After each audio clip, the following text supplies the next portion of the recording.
Get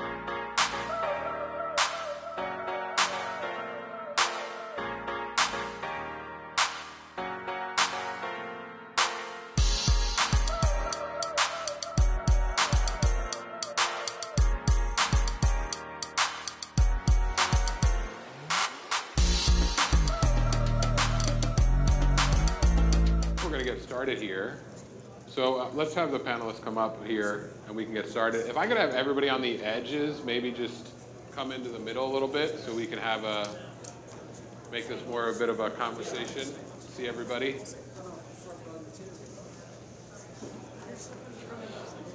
Bottle of water here if you need it at any stage. I can just reach it for myself. Is that to fall into? No, don't. You want it? I might regret it later, but I need it. All right, so we're going to get this started. Welcome, everyone. So glad that everybody came to celebrate National Coaches Day with us at this panel. But I'm sure all of us that are running organizations, we feel like every day is National Coaches Day because we need the coaches to be out at our programs, making that impact that we want with our kids, and the coaches are really what make that experience. And so it's so important that we have key processes and resources and tools that we can create and develop these different mentor programs and coach development programs for our organizations. We have a great panel today of individuals from different organizations, different sports, different types of organizations, and we really want to try to make this conversation as specific as possible so that you feel like you're walking out of this next 50 minutes with tools and resources that you can start to implement into your own organization as well. So first, just introducing myself, my name is Jason Sachs. I'm the president of Positive Coaching Alliance. We are a national nonprofit organization. We partner with schools and youth sports organizations around the country providing workshops, resources, training, not just for coaches, but really every audience within the youth sports ecosystem. So organizational leaders, coaches, parents, and the athletes themselves. I personally have coached high school and college basketball. I'm currently now 7-year-old youth soccer assistant coach as well for our boy-girl twins. And those of you that have coached boys and girls, I love going to the 7-year-old girls practice, and I dread going to the 7-year-old boys practice. So anyway, I want to introduce some of our panelists here. We'll start with Steve Jones from Steel Sports, and I'm going to ask all the panelists just to give a quick introduction of who they are, their organization, and then we'll dive into some of the questions. So, Steve? Steve Jones was an athlete, became a teacher, became a coach developer, somehow became an executive. Don't know how that happened. But I've had the good fortune throughout my life of doing what I love. And I've loved it more as I've got older. And that is making an impact on young people's lives. One of the greatest things about getting old is that pool becomes even bigger. So most of you in this room are now in that pool of younger people. I work for Steel Sports. We're a very interesting organization. Steel Sports is part of a business portfolio that encompasses 13 companies around the world. The other 12 make millions and billions and billions of dollars. We struggle to break even.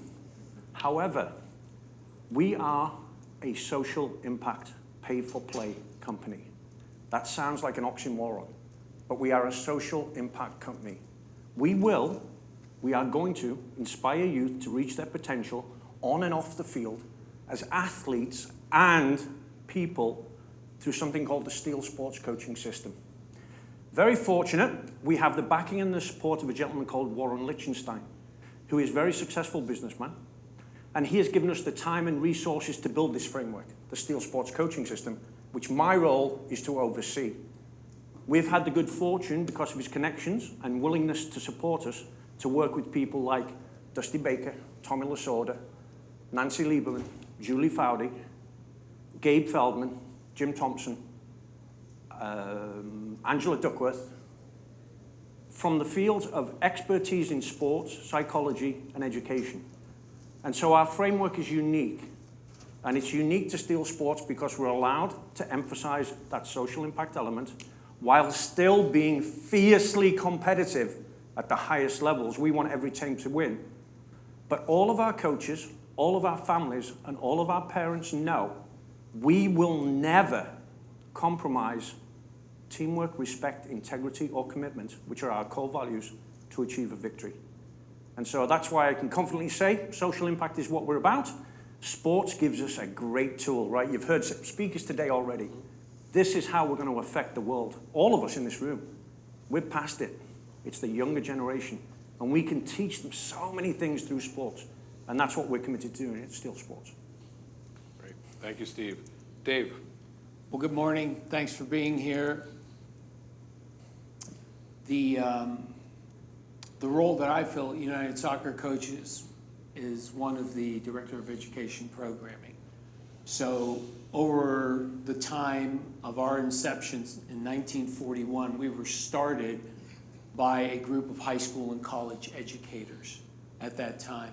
So our focus in education has been predominantly what we've been about, whether it's been at the convention or through our diploma programs, and the interaction that we have with our membership is predicated on education and mentorship, connecting through them. My own personal journey through the sport is much like other former players going into coaching. I think I had the good fortune of falling in with the right group of people that kind of nudged me deeper into coaching, and eventually ended up with the United States Soccer Federation and our national teams program, and benefited as much as whatever it is I contributed through that. I benefited incredibly from it, the interaction with players and other coaches and colleagues, and now I get a chance, as most of us do that have had longevity in the sport, is to invest back into other people, either in the technical aspects of the game, but also personal and professional development. Great. Thank you, Dave. Nick. Yeah, hey everybody. Glad to be up on this panel. My name's Nick Baxter. I'm the senior franchise business coach with I9 Sports. I got my start, well, as an athlete, grew up coaching as well. I've done pretty much all kinds of coaching, from swimming, running, flag football, baseball, soccer, pretty much any sport I've had my hand in it in some fashion. Right now with I9 Sports though, it's a little bit of a different role. We're very much a recreational space, providing flag football, soccer, baseball leagues for kids all over the country. And our coaching there's multiple tiers to it. A lot of our work is with volunteer coaches, trying to build them up since they have the most impact on kids. In my role, I'm actually working with a lot of the franchise owners and providing coaching to them, kind of a coach of a coach, you could say, just to help educate, help build them up, because the better they are at their job, the more kids that they impact and the better experience overall. So that's probably what we'll be talking a little bit more about today. Great. And Callie. Hi, I'm Callie Smith. I'm with the New Jersey Colonials. It's a youth hockey travel organization. I've been there about 5 years. Previous to that, I spent 23 years with the NHL New Jersey Devils in their hockey operations department, working with all the coaches and the general manager and scouts. So that gave me a really good basis for coming here. And previous to that, I played pretty much every sport I could try, and but I did not play ice hockey, ironically.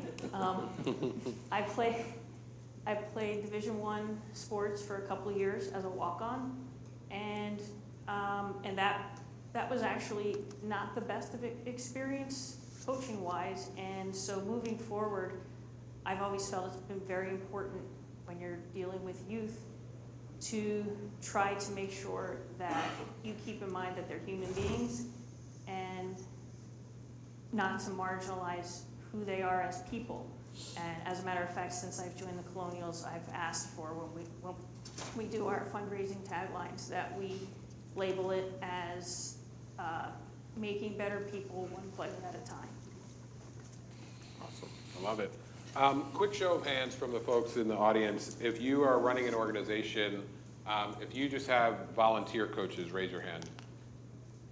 Okay. And if you have paid coaches, raise your hand. Both. And if you have a mix of both, raise your hand. Okay, just wanted to give the panelists and everybody a level set on where we are. So Nick, I want to start with you, and then we're going to go to a couple other panelists. But I-9, it just has such a huge reach across the country, really starting at that grassroots level. Can you just talk about how I-9 prioritizes coach development and what that looks like for a coach that is coming into the organization? Yeah, absolutely. And Jason, like you said, we've got a pretty big impact. About 600,000 kids come through our programs every year. We're mostly volunteer driven, so to have it's about 40 to 50,000 volunteer coaches coming through every year, which is huge. So we do a lot of work with them to put resources in their hands so that even if it's a brand new coach, they've never done it before, they can come in, show up day one, practice, and they're confident in what they're doing, helping kids. So we've got an app basically that gives them practice plans and drills and just different resources. We do preseason meetings, that kind of thing, just to make sure they're well aware of what they're getting into. And then we also have staff on the field, which is, when I was growing up playing rec sports, it was my dad as a volunteer coach, maybe a ref, and then that was it. So we try to put knowledgeable people on the field and the courts as well, just to help be another resource. And that's where we kind of take it to another level too, because those staff members also have their own professional development. We're coaching them, our franchise owners are coaching them, and then our franchise owners are being coached by myself, my team, and the people in the home office. So there's really multiple levels to it, but at every level it's education, it's providing resources, and just really trying to bring out the most in those that we're working with. Our mission is to help kids succeed in life through sports. That's on the field, that's when they're 16, 17 as coaches and referees themselves. And then on and on up, the franchise owners are building businesses and getting more and more kids involved. So multiple levels, but throughout all of them, it's development and education, really. Great. Callie, talk a little bit about the coach education program and coach development program you have at your organization. Ours is actually driven by our NGB USA Hockey. Yep. They're one of the forefront in the industry. They believe in the old philosophy that you're only as good as your worst coach. So they've put standards across where everyone has to. And during the pandemic, they pivoted. It used to be in-person clinics, where you would go from level 1 to level 4, and then once you were level 4, you were done, and you could go to level 5 if you wanted, but it wasn't a requirement. They've now changed that you have to stay on the track, and once you hit level 4, you have to get continuing education credits, because they're understanding that a level 4 coach from the year 2000 does not have the same base as a level 4 coach coming out now. They're very, so they've married technology. You have to do modules, and that teaches you a little bit of the X and O's, but most of the coaching development is now, I'm actually a coach developer for the USA Hockey staff in the Atlantic District, and the focus has turned from teaching X and O's to how to coach, how to deal with parents, how to explain, how to demonstrate, how to observe, how to interact, coach meetings, parent meetings, basically the administration of your team, and making sure that players, parents, everyone has buy-in, and that you are operating, basically you're understanding the long-term athletic development models, you're understanding pretty much what it takes to deal with people, because that's one of the biggest complaints that would have, is that a coach comes to the rink and they leave before they don't interact with parents, and that's when you have blow-ups, everyone gets upset, and just trying to teach them to be interactive with every part of their population. Especially now in youth sports, parents are much more discerning. They want a more professional offering. They want the people that they're not just happy with, at least I see that with our organization, and USA Hockey has recognized that you don't just want dad throwing on a pair of skates, or mom going out there and having them do drills that they did 15 years ago. The game has gotten very quick. It's changed a lot in the past 5 years, and the only way to make sure that everybody understands it is by developing them in the program. And they marry technology and in-person things. And they've also brought in a new component this year about how to interact with officials, because we are, as most organizations, having a very hard time maintaining and retaining officials because of the abuse that they get from every part of the population. And they want the coaches to take responsibility that, hey, I'm responsible for how my team acts. There are about 10 different breakout sessions just in your answer that we could dive into. And we're going to come back to a few of them there. But Steve, I want to go to you, and we've been fortunate enough to work together for many years. And I think what makes Steel Sports and your role so important, and even a luxury that you have, is that you are dedicated to this. And it's in order to implement a great coach training and development program and see it through, you need to focus on it. You need to prioritize it. You need to put resources into it. So just talk about how organizations can start thinking about how they even start to build that and what is needed to do that. Yeah, I think that's a truly great point. And you're going to hear so much things that we are blessed to be able to focus on. Your first reaction is going to be, what the hell? We cannot juggle all this stuff, I'll say. I think if you don't focus on development and mentorship, you will not retain your coaches, your players, or your families. So if you don't make time to focus on this as a key element of what you do, you'll spend countless time in the future replenishing your coaches, your families, trying to retain players.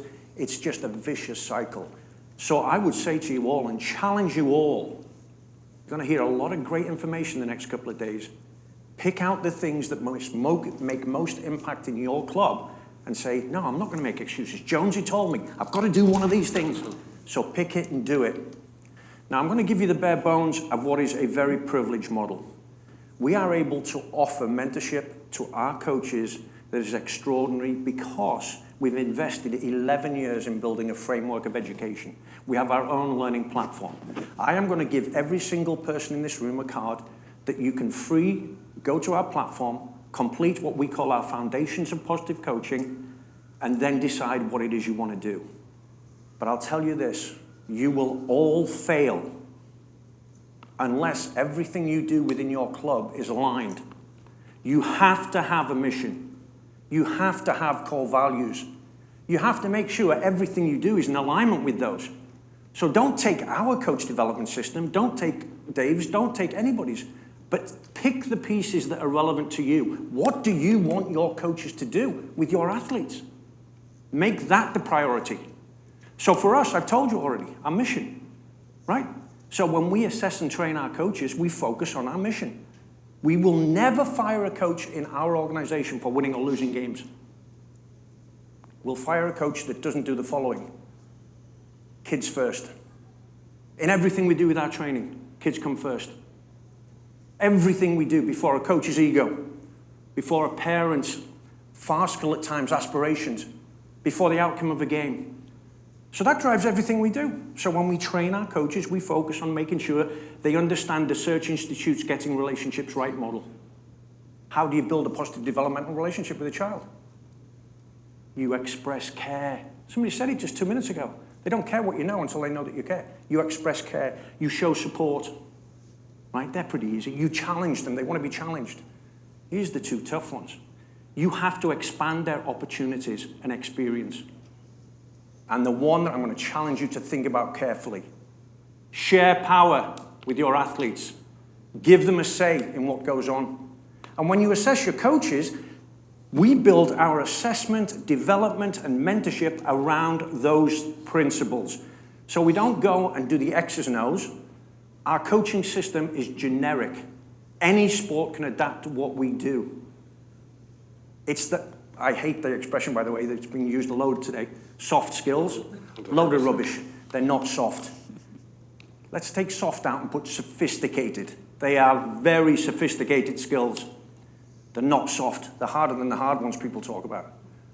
But you have to commit to your staff, and again, we're in a good position. So we, last year, gave nearly $12,000 in support to our staff to complete USSF, USC, UEFA courses. So go to the experts in the field and do the X's and O courses But when you come back, you better be doing them the way we say we've trained you to, and we assess, and we watch. We've done 360 professional development sessions on field this year. Here's the trick. How do you do that? We ask people to volunteer to be coach developers. Coaches that work within our organizations, hey, would you like... We have 37 coach developers in 9 regions in America. They get no extra money for doing that job. They get the satisfaction of helping their peers, the satisfaction of being a mentor as a young person. And I think we're kind of going to get into it later, but there's a relationship that develops that has to be beneficial to the mentee and the mentor. And so, you know, I'm throwing so much at you, you probably think, oh, I can't do all that. You've got to pick a couple of things and you've got to do them.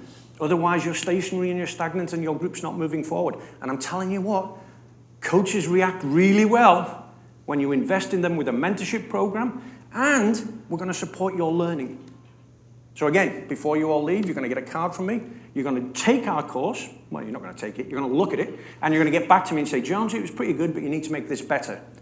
Because everybody in this room, I think, should have the following mindset. Over the next 2 days, I'm going to really practice empathic listening. I'm really not going to be looking at my phone.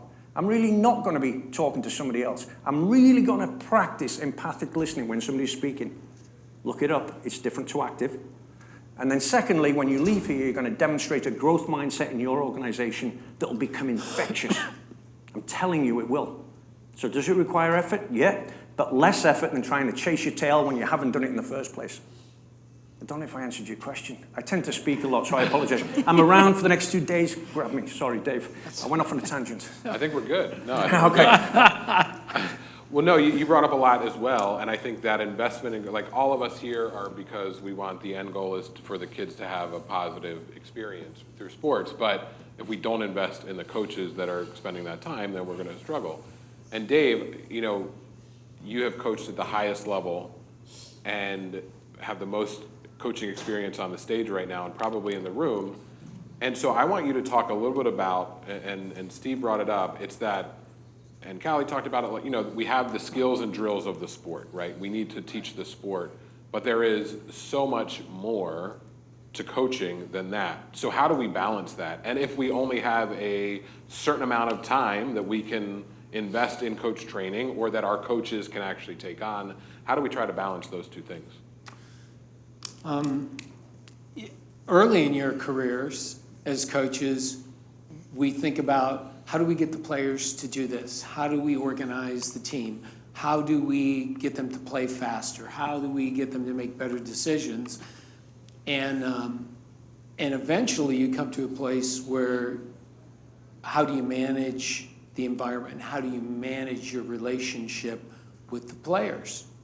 Whether they're a 6-year-old who is as involved with watching the planes fly overhead as they are in chasing a ball around, or the international athlete that you have to understand them in order to get the best out of them. That's why I think you see the gravitation and the evolution in coaching education about managing people and understanding people as much as it is understanding the game.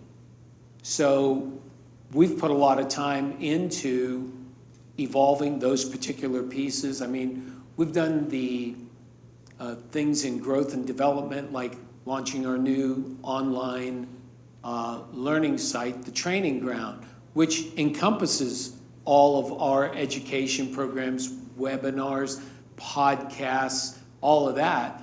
But within the content of that, that's where you get into the nitty-gritty of being able to focus on people.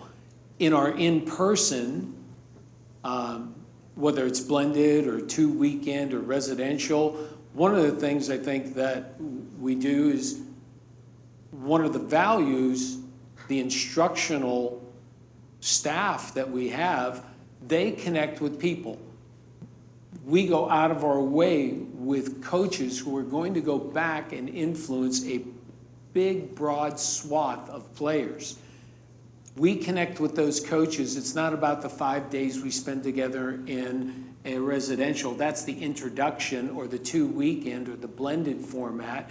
It's call us. If you need If you have questions, if you need other resources, if you need input, call us. It's not a transaction. We're trying to invest in those that actually have a huge impact in how this next generation is going to experience sport. Teaching them the right things, yes, but interacting with them the right way is just as important. Nick, speaking of I-9, and I think everybody in the room, I want you all to, before Nick answers this question, is think about if you were an organizational leader, does your organization have a mission statement? Like, what is your organization known for? Because I think, as we've talked about, like, coach training and coach development starts at the top.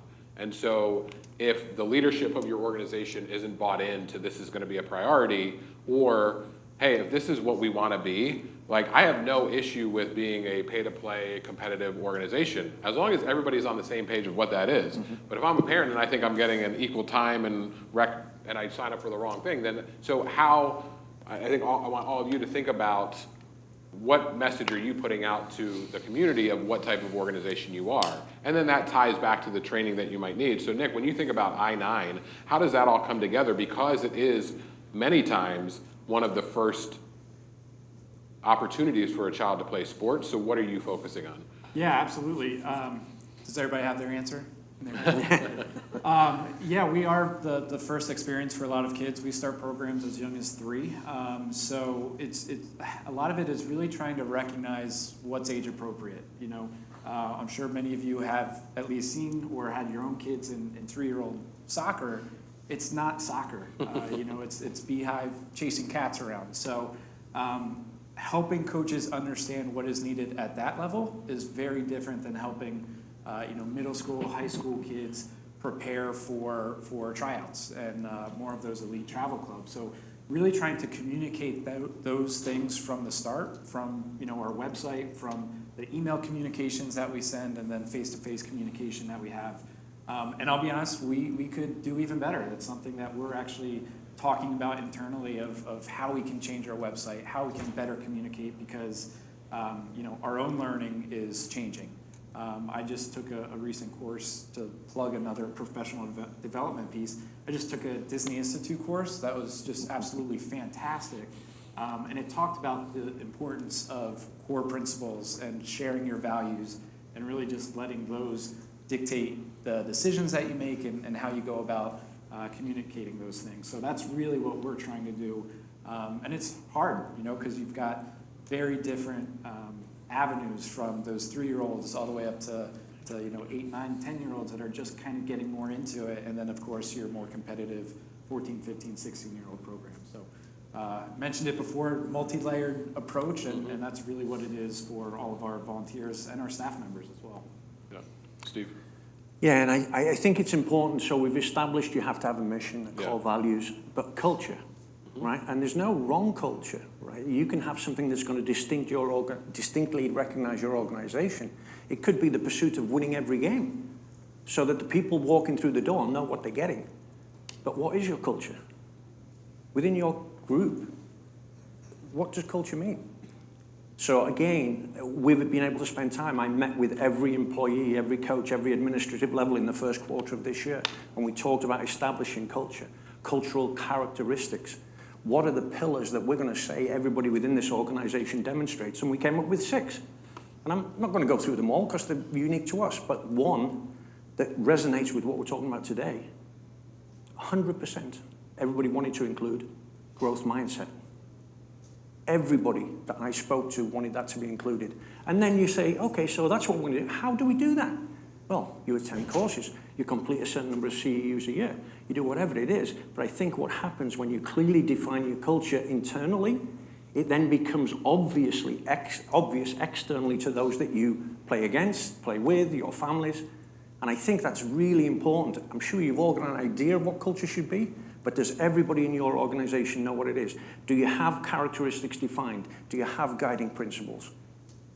And I think if you don't have that foundation, and that's not so hard, but that is a process that you need to go through to get to where you want to be as an organization. Everybody aligned, moving in the same direction. And if you don't know where to start with what your culture is, one way that we define culture at PCA is the way we do things here. And so then it quickly becomes like, this is the way we do things or this isn't the way we do things. So that's a good thought starter on how to do that. Callie, I want to go back to you talked about USA Hockey, and they have been on the forefront of training and the models of how we should be playing sports at young ages.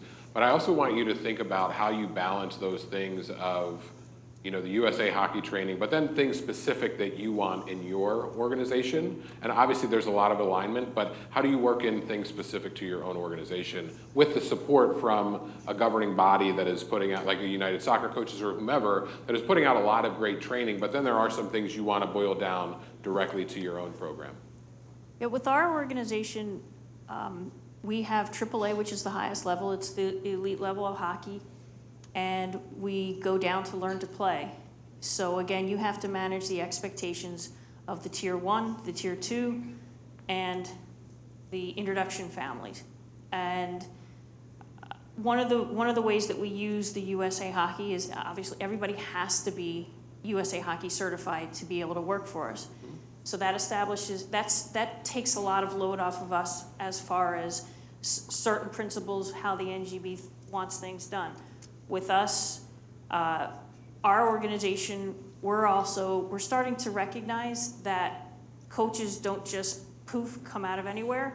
We have to start cultivating them younger. So we created a junior coaching program last year in which anyone who was age 14U and up was able to, we created slides just like a coaching clinic that was more age appropriate, and we allowed them to volunteer. They went to younger kids' practices, like what we call mites, 8U, 10U, and we allowed them to almost kind of be mentors because they were rock stars when they went out on the ice, that a 16U player going out on the ice. And so, but you're having them catch the bug early, but it also is allowing them to see that, hey, what coach has to do is not so easy.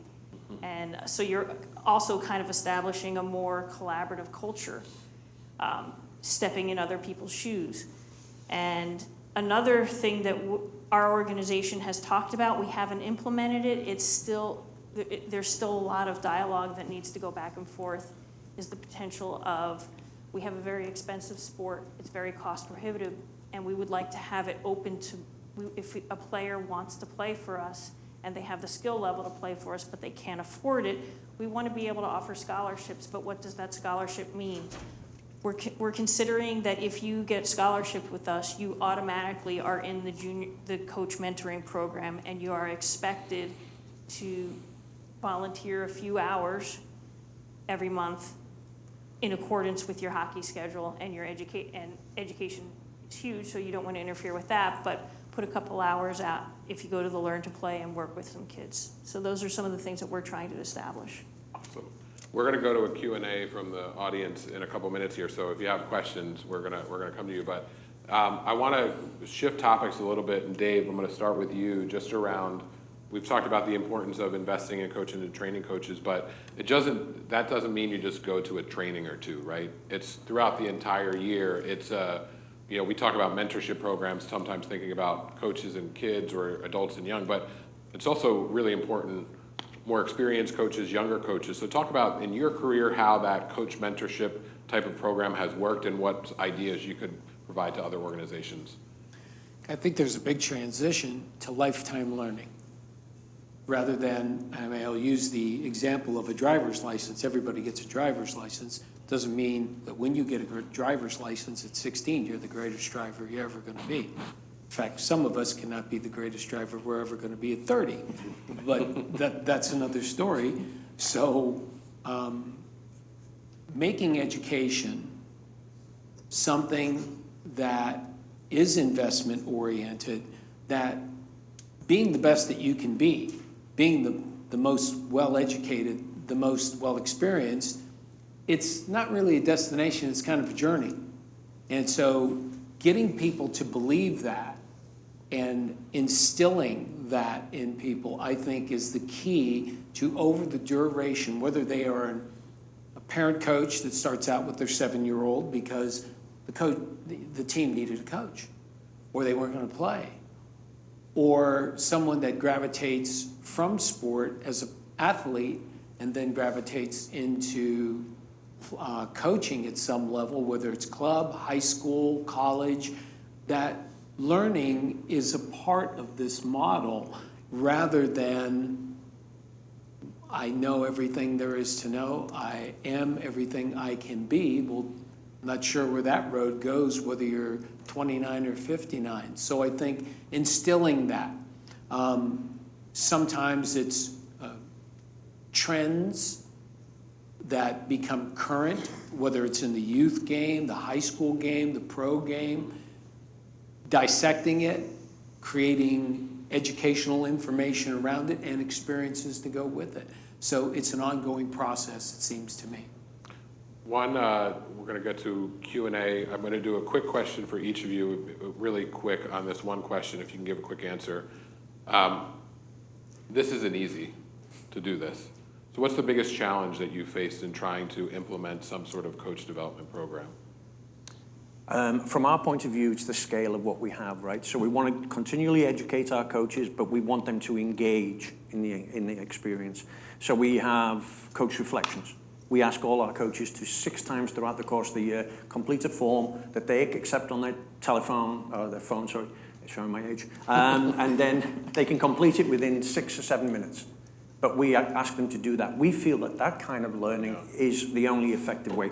So for scale, for somebody like us, we do rely on our own learning platform, but without the engagement, and as Dave just said, the engagement from the individual to actually pursue this as a lifelong habit, it's not going to happen. So, yeah. Dave, challenges? One of our consistent challenges in the United States is the virtual size and expanse of the country. And technology helps bridge some of that, but when you compare it to other countries that can get their arms around everything, a country like Holland that fits into Texas 9 times. And they talk about, well, it's a big country, it's complicated, it's 3 hours from the north to the south. And we don't understand that because we're dealing with trying to create cohesion and continuity through a continent. So I think that's one of our biggest challenges. I think for us, it's, and Steve kind of hit on this too, but getting coaches, especially volunteers, to really engage. Everybody is so busy. There's so much stuff going on right now. So being able to provide some development for them in short little segments as opposed to making this a full-time job, it's a challenge. And especially at the volunteer and at the grassroots level, these coaches need to be empowered and feel like they are making a difference. And that's where, again, the core principles, core philosophy, and culture come into play. Because if you're sharing that, then they'll engage, they'll buy into it, and they'll understand how much of a difference they really can make. Great. Callie? I think our biggest challenge is getting the buy-in from coaches who have had success with methods that we don't necessarily agree with anymore, and getting them to buy into the new things, and especially that you never stop learning. That's great. I mean, if you think about the way we were all coached when we were younger, right, and we've all evolved, right, it's just different. And people need to be open to that. So the growth mindset is so important to have that type of thought. Questions from the crowd? Yes? If you guys think back to like the start of what you guys are doing, kind of like, we both work in the community relations department, we're in the debate team, and part of that is our youth basketball program. And so we're in the process of trying to establish it and creating a brand, kind of branching out, trying to find coaches and things. So I guess like your recommendations are like just kind of getting it off the ground. No. And you're also looking for coaches, right, to be a part of that? Yes, like part-time, Yeah. volunteers, just kind of like really establish our footprint in the grassroots level. Yeah. Steve, if you want to start? Yeah, and I hate to repeat myself, but I would just say make it public knowledge, make it transparent, make it clear to everyone that this is what you're about. You're about serving the community. You're about elite athletes, whatever it might be.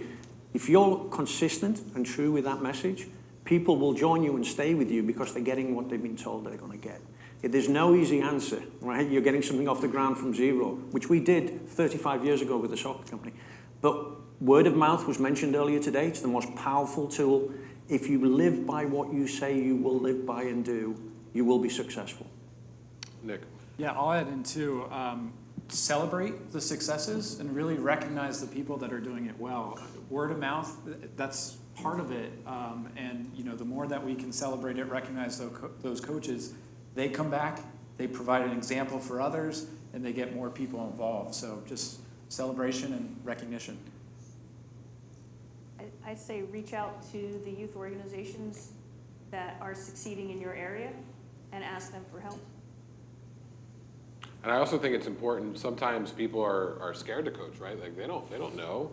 And you are providing them with tools and resources if you're investing in it, but you also don't want to scare them, right? Like it's like, hey, come and coach, we're going to provide you with 15 hours of training. You're like, well, no thanks, right? So it's also you need to think about how you are talking about your coach development program and the opportunity to hear from, you know, the coaches of your team or whatever it might be, and partnering. I think partnering with other community organizations is so important, for sure.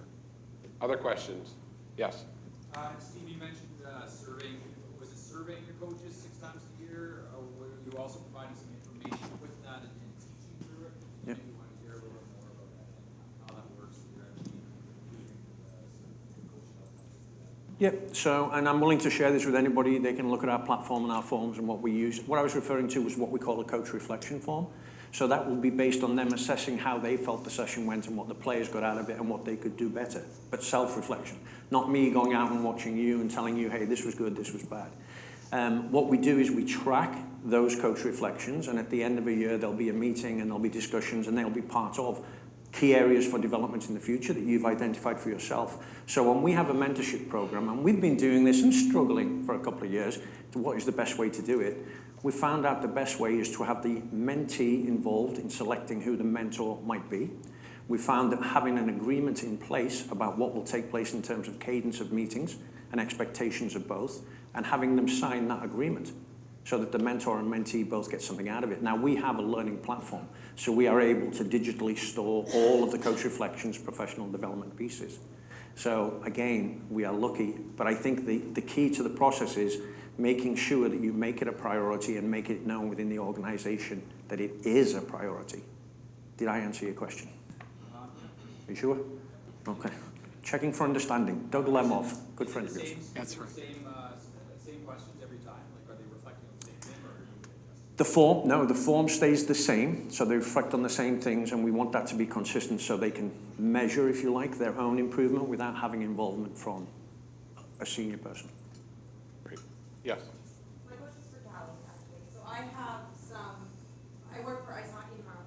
We have some coaches that have worked with the organization for 25 plus years. They've helped before their grandfather did. And they're combative to change and adapting to changing sports. Do you have any recommendations of how we can help guide them a little bit more to help with the evolution of the sport? Well, one of the things, because if you're a part of USA Hockey, they're going to have to take continuing education, whether they want to or not. So force that on them. But my biggest policy is I try to kill people with kindness, and I'll listen to them.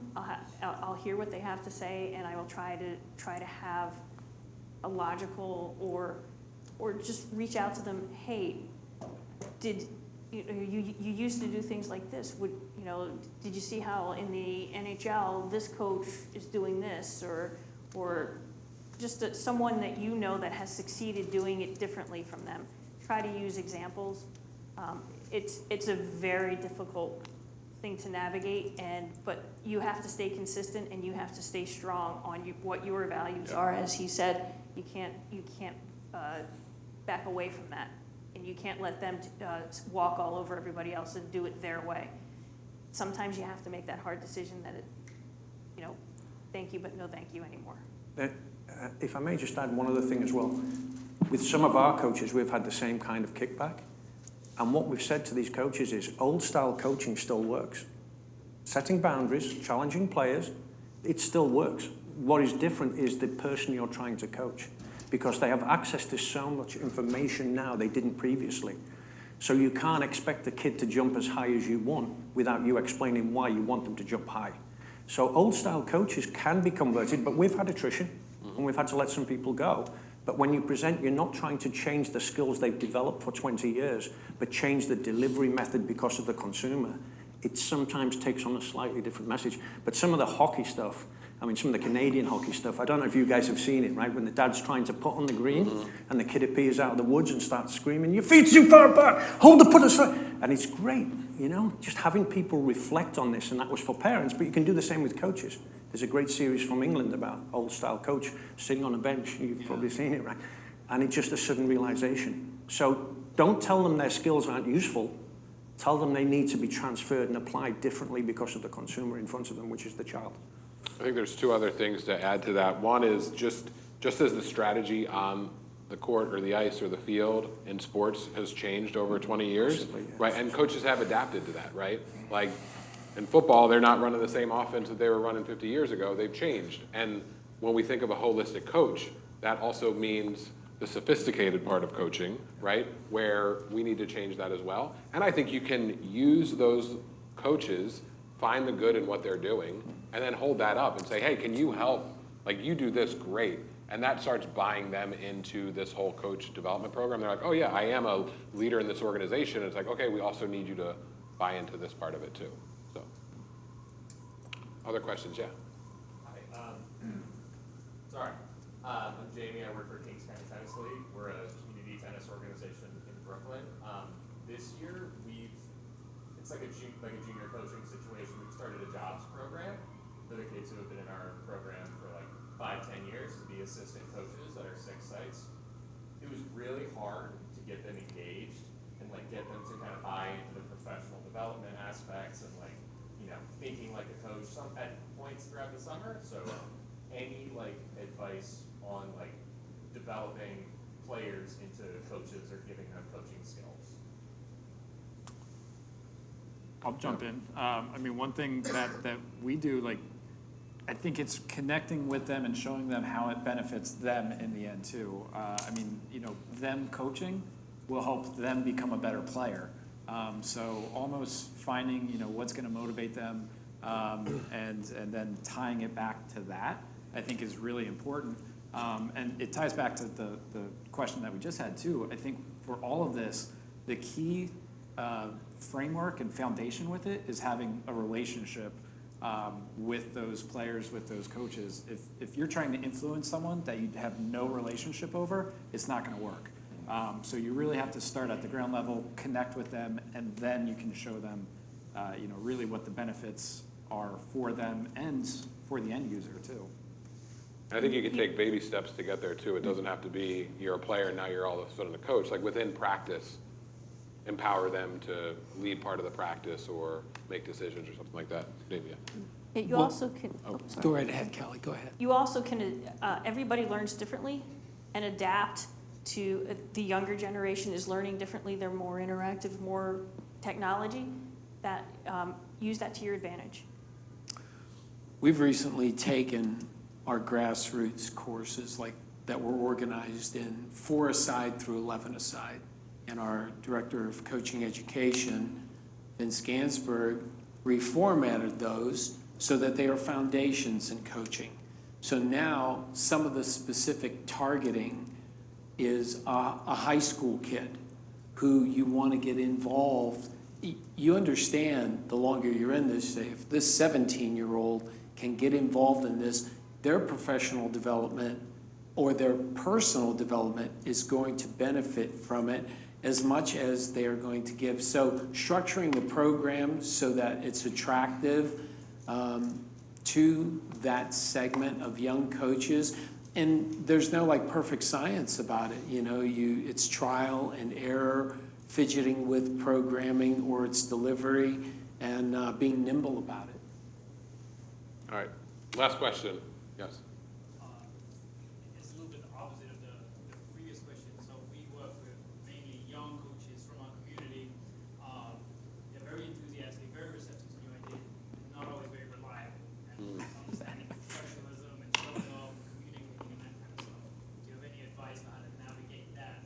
You know, encouraging their enthusiasm, but also consequences for not showing up and that kind of stuff. Well, I think you've got to be very careful, right? So consequences are okay for actions and behaviors. So are these coaches that you're talking about, what age? What age are they, sir? Sorry? What age? Oh, age, early 20s, Early 20s, okay. first real job. Yeah, and they are being paid to be there, right? So, I mean, the obvious consequence is, obviously, they're not going to have the pay that they should get. But it's very difficult. I don't want to get too off topic, but I think there's a misconception about the younger generation that they don't want to work hard or they don't have the same drive that we did or anything else. In my opinion, and I've got 3 daughters, I don't think that's true.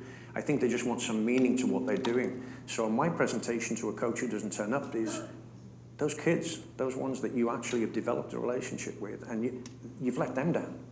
You haven't let me down, or the organization. You've let down those kids. And if you've built a good relationship, that's probably a better chance to resonate with an individual than it is the financial part of it.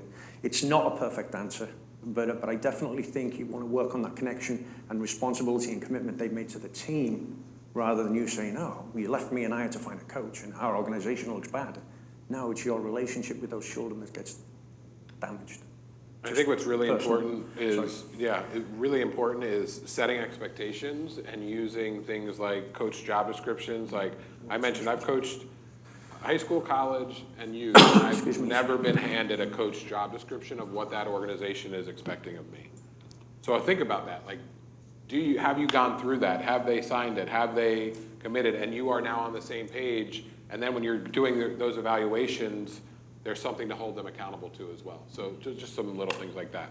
So we are out of time, but I want to thank Steve, Dave, Callie, and Nick for being here. I'm sure everybody's going to be around the rest of the day. If you have questions, find them, ask them the questions. Thank you for being here, and thank you for your commitment to improving youth sports. Thank you very much. Thank you. Thank you. Good job.